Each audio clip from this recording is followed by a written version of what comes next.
အချင်နာတွေကတိတ်ဆိတ်စွာအုံမိုင်းသွားခဲ့တာမျက်ဝန်းလေးတွေက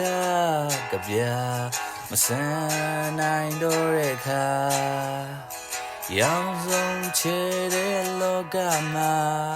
အတိတ်တွေရှိအောင်မလား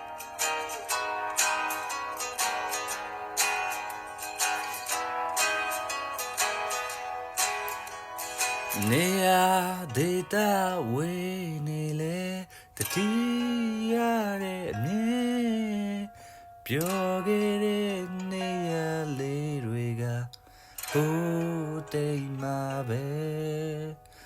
စိတ်တွေတဲ့ဝတ်ဝါနဲ့အပြစ်မမြင်ခဲ့ရင်ခုန်တဲ့ဟောင်းလေးများကဆွေးညှိနေတာရင်ခွင်ဟောင်းလေးမှာတယောက်တည်းလွမ်းခဲ့တာမေ့ခဲ့လိုက်တာတတိမရတော့တာရင်ခုန်တဲ့တောင်လေးကလွမ်းနာနေခဲ့တာမခံစားနိုင်တာ